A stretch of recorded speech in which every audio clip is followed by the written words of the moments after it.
Hello and welcome to my awesome health journey. I'm Brett Dupree, and I kind of hesitant in posting this one.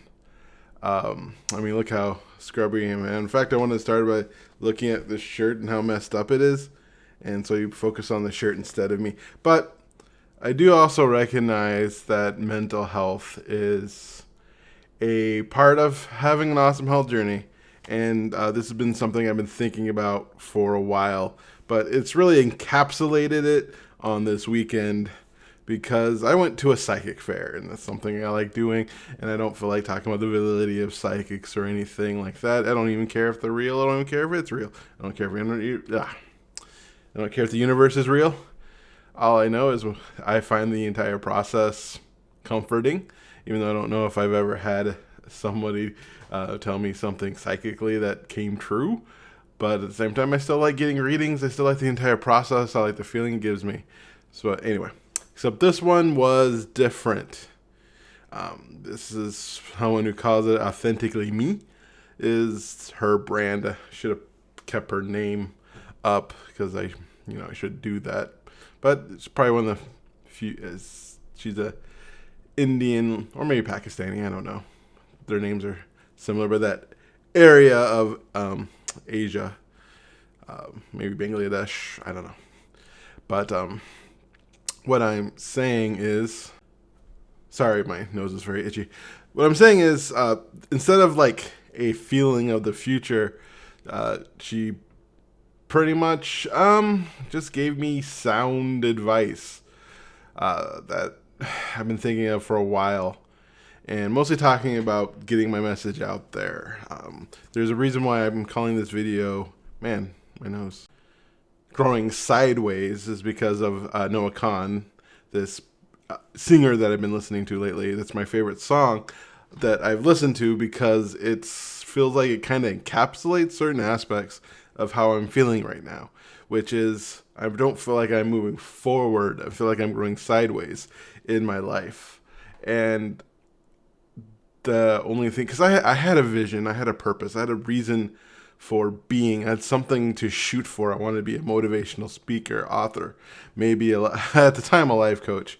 I should have realized with my personality, at least at first, that wasn't where I was. I like Ben Bassick, sharing myself and the one-on-one work and really advertising myself. I don't know if that's me exactly, but at the same time, it's something I want to do because I love that work. I love helping people. I love helping me, and I love that feeling of growth that comes with it. And then everything ended. I worked at it for like 12 years and got nowhere. I wrote a book and I did all these things. And then I started something that I really loved, something called the Lightworker Toastmasters. It's the most amazing thing I've ever done, something I'm proud of, something that has changed people's lives. And it proved to myself that, there is something good about me in this space, and that I just had to keep on going. And then that ended, and that shattered me.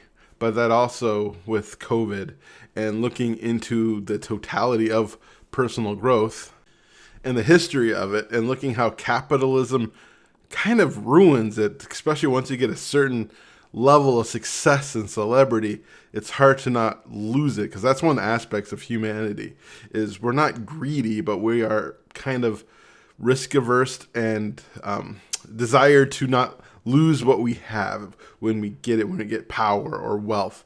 And when you start doing that with personal growth, instead of really helping people, it's more about keeping the persona, the image of this amazing person, and the amount of ego it takes. Heck, that's what I said in this video. The amount of ego it takes for me to make this video and think even one person wants to watch it it's big. It's always big. But at the same time, this is what I like doing. It's what I love. It's what really energizes me, I think.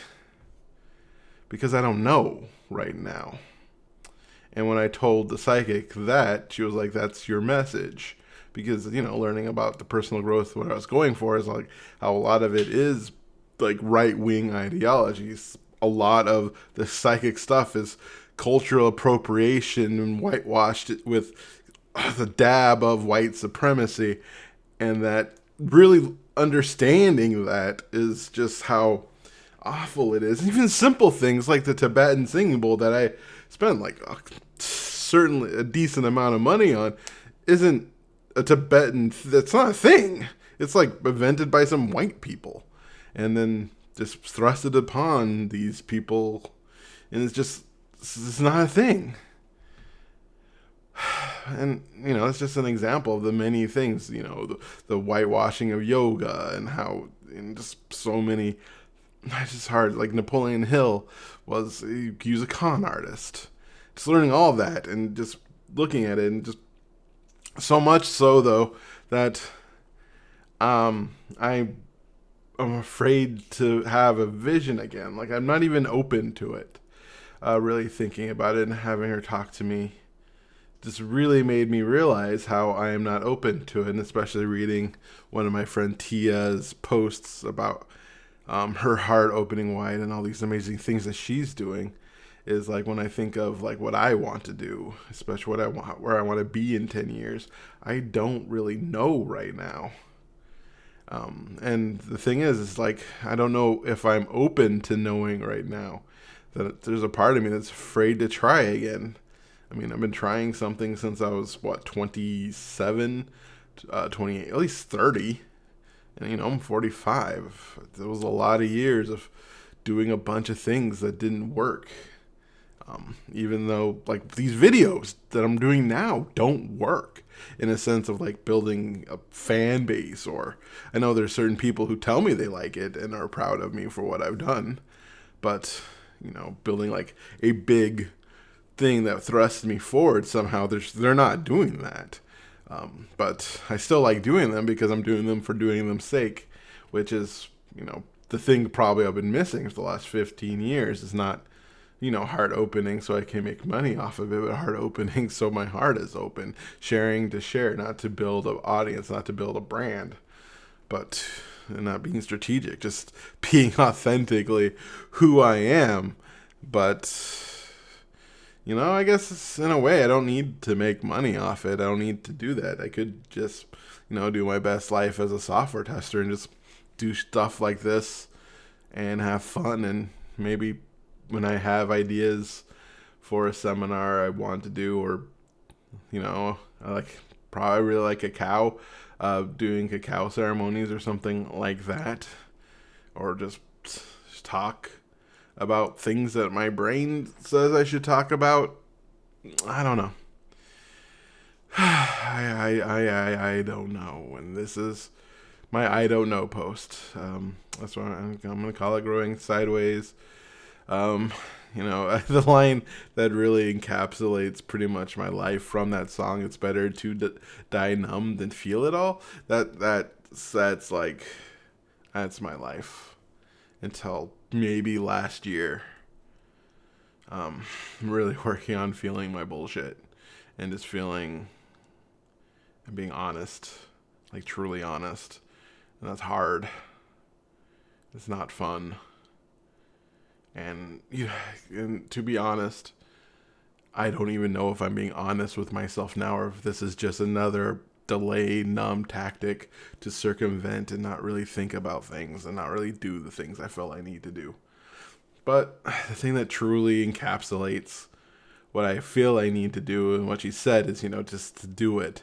And I don't need to be at an end goal to start doing something, but so these videos are probably going to have more brain thoughts than just body thoughts. So yeah, that is my video on what I've been thinking about this weekend. So I hope you have an amazing day. Thank you for listening if you are. And, I do love you for who you are. And I do believe that you're worthy.